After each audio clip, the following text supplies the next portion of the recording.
Hello ನಮಸ್ಕಾರ ಎಲ್ಲರೂ ಹೇಗಿದ್ದೀರಾ? ಐ ಹೋಪ್ ಎಲ್ಲರೂ ಚೆನ್ನಾಗಿದ್ದೀರಾ ಅಂತ. Welcome back to my channel Neera logs. ಇನ್ನು ಯಾರೆಲ್ಲ ಸಬ್ಸ್ಕ್ರೈಬ್ ಮಾಡ್ಕೊಂಡಿಲ್ಲ ನನ್ನ ಚಾನಲ್ನ, ದಯವಿಟ್ಟು ಎಲ್ಲರೂ ಸಬ್ಸ್ಕ್ರೈಬ್ ಮಾಡ್ಕೊಳ್ಳಿ. ಫಸ್ಟ್ ನೋಟಿಫಿಕೇಷನ್ ನಿಮಗೆ ಬರುತ್ತೆ ಅಂತ ಈ ವಿಡಿಯೋನ ಶುರು ಮಾಡ್ತಾ ಇದ್ದೀನಿ.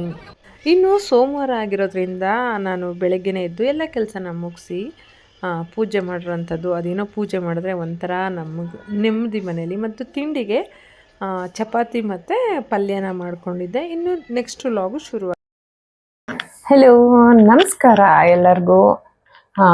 ನಾನು ಇವಾಗ ಈವ್ನಿಂಗಿಂದನೇ ವ್ಲಾಗ್ನ ಶುರು ಮಾಡಿರೋಂಥದ್ದು. ಇವಾಗ ಟೈಮ್ ಬಂದು ನೀವು ನೋಡ್ತಾ ಇದ್ದೀರಲ್ಲ 5:30. ಇವತ್ತು ಏನಪ್ಪ ಅಂತಂದರೆ ನಾವು ಫ್ರೆಂಡ್ಸ್ ಎಲ್ಲ ಸೇರಿ ಚಾಟ್ ಪಾರ್ಟಿ ಮಾಡ್ತಾ ಇರೋಂಥದ್ದು. ನಾನೇ ಹೋಸ್ಟ್ ಆಗಿರ್ತೀನಿ. ಇವತ್ತು ನಾನು ಎಲ್ಲರನ್ನೂ ಪಾರ್ಟಿಗೆ ಕರ್ಕೊಂಡು ಹೋಗ್ತಾ ಇದ್ದೀನಿ. ಅದು ಎಲ್ಲಿ ಏನು ಜಾಗ ಅಂತ ನನಗೆ ಗೊತ್ತಿಲ್ಲ. ನಾನು ಅವ್ರಿಗೆ ಹೇಳಿದೆ, ನೀವು ಯಾವ ಜಾಗದಲ್ಲಿ ಕೇಳ್ತೀರಾ ಅಲ್ಲಿ ನಾನು ನಿಮಗೆ ಪಾರ್ಟಿ ಕೊಡಿಸ್ತೀನಿ ಅಂತ. ಅವರು ಸರ್ಪ್ರೈಸ್ ಅಂತ ಹೇಳಿದ್ದಾರೆ. ರೆಡಿ ಆಗಿಬಿಟ್ಟು ಇಲ್ಲಿ ಬಾ, ಆಮೇಲೆ ನಾವು ಕರ್ಕೊಂಡು ಹೋಗ್ತೀವಿ ಅಂತ ಹೇಳಿದ್ದಾರೆ. ನನಗೂ ಗೊತ್ತಿಲ್ಲ, ಬಟ್ ಸ್ಪೆಷಲ್ ಜಾಗ ಅಂತೆ. ನಾವು ಪ್ರತಿ ತಿಂಗಳು, ನಾನು ಲಾಸ್ಟ್ ಟೈಮು ಹಾಕಿದ್ದೆ ಪಾರ್ಟಿ ಬಗ್ಗೆ, ಪ್ರತಿ ತಿಂಗಳು ಒಬ್ಬೊಬ್ಬರು ಪಾರ್ಟಿ ಕೊಡೋ ಅಂಥದ್ದು.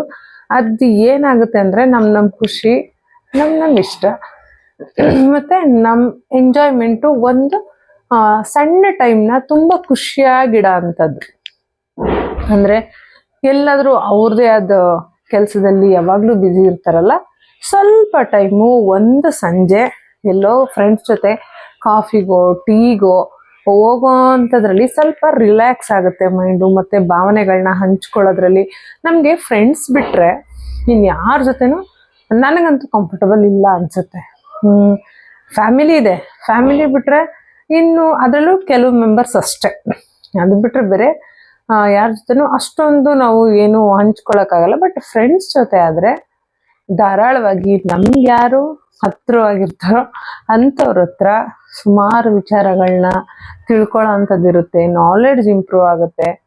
ಯಾವಾಗಲೂ ಮನೇಲಿ ಮಕ್ಕಳು ಸಂಸಾರ ಅಂತ ಇರ್ತೀವಿ, ಎಲ್ಲನೂ ಇಂಪಾರ್ಟೆಂಟೇ. ಸಂಸಾರನೂ ನೋಡಬೇಕು, ಎಲ್ಲ ಕೆಲಸಗಳನ್ನು ನಾವೇ ಮಾಡ್ಕೊಬೇಕು.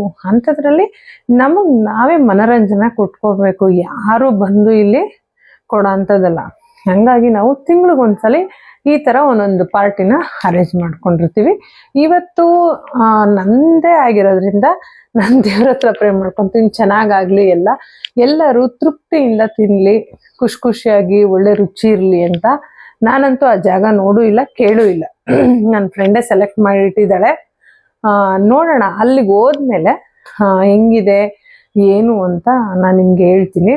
ಮತ್ತು ಟೇಸ್ಟ್ ಯಾವ ಥರ ಇತ್ತು, ಯಾವ ಏರಿಯಾ, ಮತ್ತು ರೇಟ್ ಎಷ್ಟು, ಹೋಗ್ಬೋದಾ ಬೇಡವಾ ಅಂತ ನಿಮಗೆಲ್ಲ ಡೀಟೇಲ್ಸು ನಾನು ಹೇಳ್ತಾ ಹೋಗ್ತೀನಿ. ಇನ್ನೊಂದೇನೆಂದರೆ,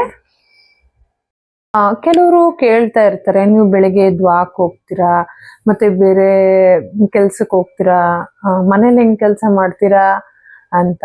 ಎಲ್ಲದಕ್ಕೂ ಆಯಾ ಟೈಮು ಅಂತ ನಾವು ಇಟ್ಕೊಂಬಿಟ್ಟಿರ್ತೀವಿ. ಆ ಟೈಮಲ್ಲಿ ಏನಾಗಬೇಕು ಅದನ್ನು ಮಾಡ್ತೀವಿ. ಕೆಲವೊಂದು ಸಲ ಎಲ್ಲದಕ್ಕೂ ಮಾರ್ಗ ಇದ್ದೇ ಇರುತ್ತೆ. ಈಗ ಬ್ರೇಕ್ಫಾಸ್ಟ್ ಏನೋ ಮಾಡೋಕ್ಕಾಗಲ್ಲ ಅಂದರೆ ಆಚೆ ತಂದು ತಿನ್ನೋಂಥದ್ದು. ಟೈಮ್, ಎವ್ರಿ ಟೈಮ್ ಅಂತೂ ಅಲ್ಲ. ಅಂದರೆ ನಾವು ಸಂಡೇ ಹೊತ್ತು ಮಾತ್ರ ಆಚೆನೇ ತಿನ್ನೋಂಥದ್ದು. ಬ್ರೇಕ್ಫಾಸ್ಟ್ಗಂತೂ ಸಂಡೇ ಅದು ಅಷ್ಟೇ. ಎಲ್ಲರೂ ಒಂದೊಂದು ಕಡೆ ಒಂದೊಂದು ಜಾಗದಲ್ಲಿ ಹೋಗಿ ಟೇಸ್ಟ್ ಮಾಡೋ ಅಂಥದ್ದು ಇನ್ನೇನಿರುತ್ತೆ ಅಲ್ವಾ. ಹಾಗಾಗಿ ಅದು ಒಂದು. ಎಲ್ಲದಕ್ಕೂ ನಾವು ಟೈಮ್ ಮಾಡಿಕೊಂಡು ಕೆಲಸ ಮಾಡೇ ಮಾಡ್ತೀವಿ. ನಾವು ನಮ್ಮನೆ ಕೆಲಸ ಮಾಡಿದೆ ಇನ್ಯಾರು ನಮಗೆ ಮಾಡಿಕೊಡ್ತಾರಲ್ವಾ. ಹಾಗಾಗಿ ನನಗೆಲ್ಲರೂ ಕ್ವಶನ್ ಕೇಳೋದದೇ, ಬೆಳಿಗ್ಗೆ ಎದ್ದು ಅಷ್ಟೊತ್ತಿಗೆ ಯಾವಾಗ ಹೋಗ್ತೀರಾ, ತಿಂಡಿ ಯಾವಾಗ ಮಾಡ್ತೀರಾ, ಅಡುಗೆ ಯಾವಾಗ ಮಾಡ್ತೀರಾ ಅಂತ. ಬೇಕಿದ್ರೆ ಕೇಳಿ, ಎಲ್ಲ ಕೆಲಸನೂ ನಾವೇ ಮಾಡೋ ಅಂಥದ್ದು. ನಮ್ಮ ಮನೇಲಿ ಯಾವ ಮನೆ ಕೆಲಸದವರು ಇಲ್ಲ, ಎಂಥದ್ದು ಇಲ್ಲ. ಅಂದರೆ ನನಗೆ ಸಪೋರ್ಟ್ ಅಂತ ಅಂದರೆ ನನ್ನ ಹಸ್ಬೆಂಡು. ಅವ್ರು ತುಂಬ ಚೆನ್ನಾಗಿ ಹೆಲ್ಪ್ ಮಾಡ್ತಾರೆ. ಹಾಗಾಗಿ ಅದೊಂದು ಸಮಾಧಾನ. ಮನೆಯಲ್ಲಿ ಯಾವಾಗಲೂ ಅಷ್ಟೇ ಒಬ್ಬರು ಗೃಹಿಣಿಗೆ ಅವ್ರ ಗಂಡ ಪಾರ್ಟ್ನರ್ ಹೆಲ್ಪ್ ಮಾಡೋದ್ರಿಂದ ಸುಮಾರು ಭಾರಗಳೇ ಕಳೆದೋಗ್ಬಿಡುತ್ತೆ.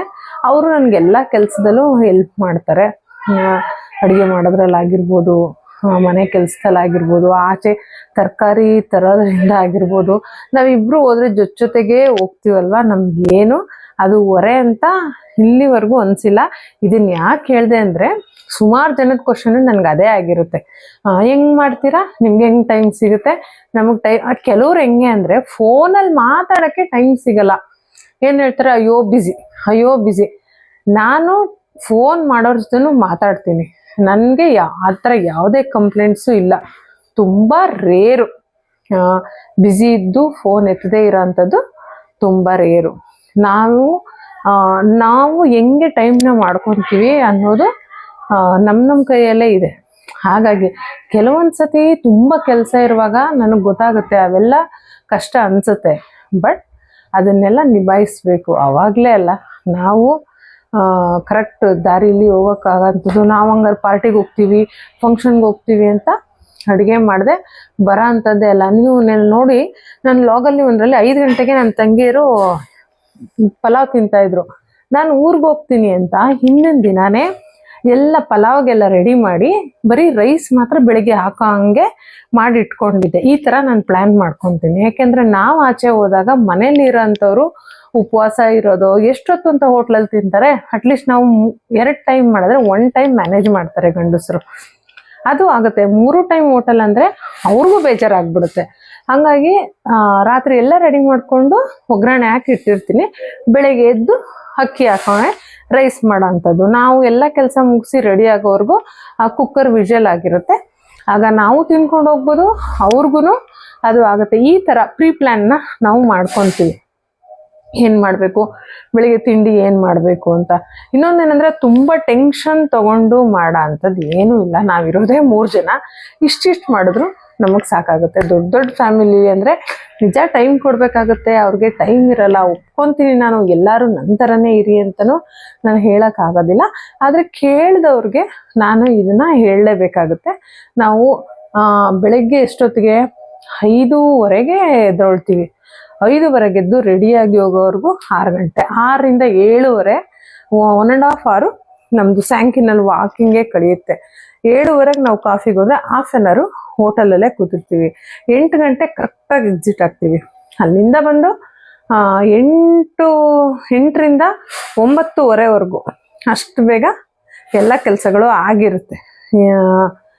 ತಿಂಡಿ ಆಗಿರ್ಬೋದು, ಒಂದೊಂದ್ಸಲ ಲಂಚ್ನ ಆಮೇಲೆ ಪ್ರಿಪೇರ್ ಮಾಡೋ ಅಂಥದ್ದು. ಒಂದೊಂದು ದಿನ ಹೆಂಗಿರುತ್ತೋ ಹಂಗೆ ಮ್ಯಾನೇಜ್ ಮಾಡ್ತೀವಿ. ಯಾವುದನ್ನು ರಿಸ್ಕ್ ತೊಗೊಂಡು ಮಾಡ್ಕೊಳ್ಳಲ್ಲ, ಪ್ಲ್ಯಾನ್ ಮಾಡ್ಕೊಂಡು ಮಾಡ್ತೀವಿ. ಹಾಗಾಗಿ ನಮ್ಗೆ ಯಾವುದೇ ಕಷ್ಟ ಆಗೋದಿಲ್ಲ. ಇನ್ನು ಪಾರ್ಟಿ ಹೆಂಗಿರುತ್ತೆ ಏನು ಅಂತ ನಾನು ನೆಕ್ಸ್ಟ್ ವಿಡಿಯೋದಲ್ಲಿ ನಿಮ್ಗೆ ಹೇಳ್ತಾ ಹೋಗ್ತೀನಿ, ಆಯಿತಾ? ವೆಯ್ಟ್ ಮಾಡ್ತಾಯಿರಿ. ಇನ್ನು ನನಗೆ 5-6 ಗಂಟೆಗೆ ಬರೋಕ್ಕೆ ಹೇಳಿದ್ದಾರೆ. ನಮ್ಮದು ಟೈಮಿಂಗ್ ಸ್ವಲ್ಪ ಮ್ಯಾನೇಜ್ ಮಾಡಬೇಕು ಅನ್ನೋದನ್ನ ಕಲ್ತಿದ್ದೀವಿ. ಹಾಗಾಗಿ ಬೇಗನೆ ರೆಡಿಯಾಗಿ ಕೂತಿದ್ದೀನಿ. ಇನ್ನು ಇವತ್ತು ಈ ಒಂದು ವ್ಯಾನಿಟಿ ಬ್ಯಾಗ್ನ ತೊಗೊಂಡು ಹೋಗ್ತಾ ಇದ್ದೀನಿ. ಹೇಗಿದೆ ಹೇಳಿ, ಕಮೆಂಟ್ ಮಾಡಿ. ನನಗಂತೂ ತುಂಬ ಚೆನ್ನಾಗಿದೆ ಅನಿಸುತ್ತೆ, ತುಂಬ ಕಂಫರ್ಟಬಲ್. ನೋಡಿ, ಅಂದರೆ ಇದು ತುಂಬ ಸೇಫ್ ಅಲ್ಲ, ಬಿಕಾಸ್ ಇದು ಒಂದೇ ಒಂದು ಇದು ಬಟನ್ ಇರೋ ಅಂಥದ್ದು. ಪಾರ್ಟಿ ಫಂಕ್ಷನ್ ಅಂದರೆ ಓಕೆ, ಜ್ಯುವೆಲರಿ ಎಲ್ಲ ಅಂತೂ ಹಾಕ್ಕೊಂಡು ಹೋಗೋಕ್ಕಂತೂ ಆಗಲ್ಲ. ಬಟ್ ನನಗಂತೂ ಇದು ನನ್ನ ಬ್ಯಾಗ್ಸಲ್ಲೇ ತುಂಬ ಫೇವ್ರೇಟ್ ಅಂತ ಹೇಳ್ಬೋದು. ನಾನು ನಿಮಗೆ ತೋರಿಸ್ತೀನಿ. ನೆಕ್ಸ್ಟ್ ಏನಾದರೂ ಲಾಗ್ಸ್ ಯಾವ ಥರ ಮಾಡಬೇಕು ಅಂತ ಹೇಳಿದ್ರೆ ನಾನು ಮಾಡಾಕ್ತೀನಿ, ಆಯಿತಾ? ನೋಡಿ ಹೇಗಿದೆ ಅಂತ, ತುಂಬ ಚೆನ್ನಾಗಿದೆ. ಇನ್ನು ನಾವೆಲ್ಲ ಈವ್ನಿಂಗ್ ಟೈಮಲ್ಲಿ ಪಾರ್ಟಿಗೆ ಹೋಗೋಣ ಅಂತ ಫ್ರೆಂಡ್ ಮನೆ ಹತ್ರ ಹೋದ್ವಿ. ಯಾಕೆಂದರೆ ಎಲ್ಲರೂ ಒಂದೇ ಕಡೆ ಸೇರಿಕೊಂಡು ಆಮೇಲೆ ಹೊರಡೋಣ, ಕ್ಯಾಬು ಆಟೋನೋ ಮಾಡಿಕೊಂಡು ಅಂತ ಅಂದ್ಕೊಂಡ್ವಿ. ಅವರೆಲ್ಲ ಕ್ಯಾಬ್ ಮಾಡ್ಕೊಂಡು ಬಂದರು. ನಾನು ಫಸ್ಟೇ ಹೋಟೆಲ್ ಹತ್ರ ಹೋದೆ. ಅದು ಸೆಲೆಕ್ಟ್ ಮಾಡಿಟ್ಟಿದ್ದಂಥ ಹೋಟೆಲ್ ಬಂದು ಇಡ್ಲಿ ಗುರು ಅಂತ. ಇದಿರೋದು ಬಂದು ಮಹಾಲಕ್ಷ್ಮಿ ಲೇಔಟಲ್ಲಿ. ನಾನು ಹೇಳಿದ್ನಲ್ಲ, ನಂಗೆ ಸರ್ಪ್ರೈಸ್ ಕೊಡೋಕ್ಕೆ ಅಂತ ಹೋದರು. ಬಟ್ ನಾನೇ ಅಲ್ಲಿಗೆ ಫಸ್ಟ್ ರೀಚ್ ಆಗಿಬಿಟ್ಟೆ. ನಾನು ಹಿಂಗೆ ಆಗುತ್ತೆ ಅಂತ ಅಂದ್ಕೊಂಡೇ ಇರಲಿಲ್ಲ. ಓಕೆ ಟೇಸ್ಟು ನಾವೇನೋ ಎಕ್ಸ್ಪೆಕ್ಟೇಷನ್ ಇಟ್ಕೊಂಡು ಹೋದ್ವಿ. ಆ್ಯಕ್ಚುಲಿ ಅದನ್ನ ರೀಲ್ಸಲ್ಲಿ ನೋಡಿದ್ವಿ. ಅವಳು ನನ್ನ ಫ್ರೆಂಡು ತುಂಬ ಬೇಜಾರು ಮಾಡ್ಕೊಂಡ್ಳು, ಅಯ್ಯೋ ನಾನು ಸೆಲೆಕ್ಟ್ ಮಾಡಿದ್ದು ಹಿಂಗೆ ಆಯ್ತಲ್ಲ ಅಂತ. ಇಟ್ಸ್ ಓಕೆ, ಪರವಾಗಿಲ್ಲ ಅಂತ ಬಿಟ್ವಿ, ಯಾಕೆಂದರೆ ಎಲ್ಲ ಥರನೂ ಟೇಸ್ಟ್ ಮಾಡಬೇಕಲ್ವ ಅಂತ. ಇನ್ನು ನೋಡಿ ನನ್ನ ಫ್ರೆಂಡ್ ಬಂದರು, ಎಲ್ಲರನ್ನೂ ವೆಲ್ಕಮ್ ಮಾಡಿಕೊಂಡು ಆರ್ಡ್ರ್ ಮಾಡೋಣ ಅಂತ ನೋಡ್ತಾ ಇದ್ವಿ. ಅಲ್ಲಿ ಫಸ್ಟ್ಗೆ ಏನದು ಗೋಬಿ ಡ್ರೈ ಮತ್ತು ಸ್ಯಾಂಡ್ವಿಜ್ಜು, ಆಮೇಲೆ ಇನ್ನೇನೋ ತೊಗೊಂಡ್ರಪ್ಪ, ಪಕೋಡ, ಇಷ್ಟೆಲ್ಲ ತೊಗೊಂಡ್ರು. ಇನ್ನು ನಾನು ಅವ್ರಿಗೆಲ್ಲ ಹೇಳ್ತಾ ಇದ್ದೆ, ಧಾರಾಳವಾಗಿ ತೊಗೊಳ್ಳಿ, ಯಾವುದೇ ನಾಚಿಕೆ ಬೇಡ, ಸಂತೃಪ್ತಿಯಾಗಿ ತಿನ್ನಿ ಅಂತ ಹೇಳ್ತಾ ಇದ್ದೆ. ಸ್ವೀಟ್ ಇದು ಸೂಪರ್ ಆಗಿದೆ, ಎಲ್ಲರೂ ಬಂದು ಟ್ರೈ ಮಾಡಿ. ಇಲ್ಲಿ ಹೊಸದು ಓಪನ್ ಆಗಿದೆ.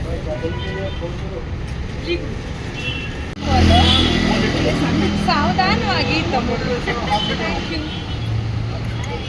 ಇನ್ನು ಟೇಸ್ಟ್ ಬಗ್ಗೆ ಹೇಳಬೇಕಂದ್ರೆ ಇನ್ನೊಂದು ಸಲ ಹೋಗಿ ತಿನ್ನೋ ಥರ ಏನಿರಲಿಲ್ಲ, ಆದರೆ ಓಕೆ ಅಂತ ಇತ್ತು. ಅದರಲ್ಲೂ ಸ್ಯಾಂಡ್ವಿಚ್ ಅಂತೂ ಬಹಳ ಚೆನ್ನಾಗಿತ್ತು, ಎಂಜಾಯ್ ಮಾಡ್ಕೊಂಡು ತಿಂದರು. ಎಲ್ಲನೂ ಚೆನ್ನಾಗಿತ್ತು ಅಂತಲೂ ಹೇಳೋಕ್ಕಾಗಲ್ಲ, ಎಲ್ಲ ಚೆನ್ನಾಗಿಲ್ಲ ಅಂತಲೂ ಹೇಳೋಕ್ಕೆ ಬರೋದಿಲ್ಲ. ಒಂದು ಚೆನ್ನಾಗಿತ್ತು, ಆದರೆ ನಮಗೆ ಸ್ವಲ್ಪ ಎಲ್ಲೋ ಬೇಜಾರಾಯಿತು, ಯಾಕೆಂದರೆ ಇನ್ನೂ ಚೆನ್ನಾಗಿರೋ ಕಡೆ ಹೋಗ್ಬೋದಿತ್ತೇನೋ ಅಂತ. ಓಕೆ, ಅವಳು ಬೇಜಾರು ಮಾಡಿಕೊಂಡ್ಳು, ಪರವಾಗಿಲ್ಲ ಬಿಡು ಅಂತ ನಾವು ಸುಮ್ಮನೆ ಆದ್ವಿ. ಬಟ್ ಎಲ್ಲರೂ ಎಂಜಾಯ್ ಮಾಡಿ ಖುಷಿಯಾಗಿ ತೊಗೊಂಡ್ರು ಎಲ್ಲ, ಅದೊಂದು ಖುಷಿ ಆಯಿತು. ಇಲ್ಲಿ ಫೇಮಸ್ ಅಂತ ಅಂದರೆ ಬಟರ್ ಇಡ್ಲಿ ಮತ್ತು ಚಟ್ನಿ ಪುಡಿ ಇಡ್ಲಿ, ಇನ್ನು ವೆರೈಟಿ ಆಫ್ ಚಟ್ನಿ ಪುಡಿನ ಹಾಕಿ ಗೀ ಹಾಕಿ ಕೊಡ್ತಾರೆ. ಆ ಇಡ್ಲಿ ಬಗ್ಗೆ ಮಾತಾಡೋಂಗೆ ಇಲ್ಲ, ತುಂಬ ಸ್ಮೂತಾಗಿ ಬಿಸಿಯಾಗಿ ಅದಕ್ಕೆ ಸಾಂಬಾರು ಚಟ್ನಿ ಎಲ್ಲನೂ ಚೆನ್ನಾಗಿ ಕೊಟ್ಟಿದ್ದ. ಮತ್ತು ಇದೊಂದು ಬ್ರೆಡ್ ಸ್ವೀಟು, ಅದ್ರ ಮೇಲೆ ರಬಡಿ ಹಾಕ್ಕೊಡ್ತಾನೆ, ಎಕ್ಸಲೆಂಟ್, ತುಂಬ ಚೆನ್ನಾಗಿತ್ತು. ಅದನ್ನು ಚೆನ್ನಾಗಿ ಎಂಜಾಯ್ ಮಾಡಿದ್ರು. ಆ ಟೇಸ್ಟ್ ಚೆನ್ನಾಗಿದ್ರೆ ಇನ್ನೊಂದು ಸತ ಹೋಗ್ಬೋದು, ಆ ಟೇಸ್ಟೇ ಚೆನ್ನಾಗಿಲ್ಲ ಅಂತಂದರೆ ನಮಗೆ ಹೋಗೋಕ್ಕಾಗಲ್ಲ.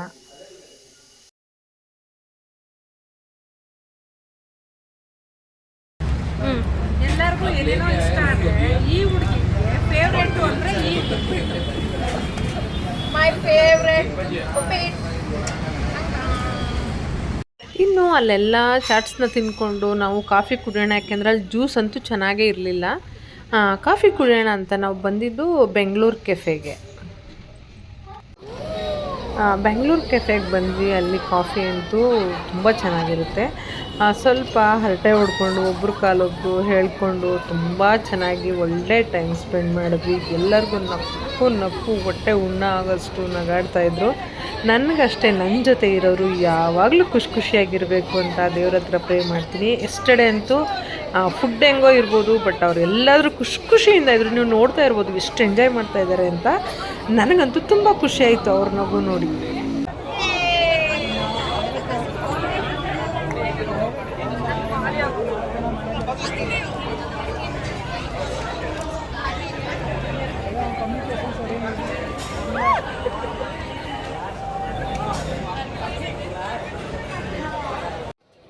ಇನ್ನು ಈ ವಿಡಿಯೋ ಯಾರಿಗೆಲ್ಲ ಇಷ್ಟ ಆಗಿದೆ ಲೈಕ್ ಮಾಡಿ, ಶೇರ್ ಮಾಡಿ, ಕಮೆಂಟ್ ಮಾಡಿ ಅಂತ ನಾವಿಲ್ಲಿ ಕೇಳ್ಕೊತೀವಿ.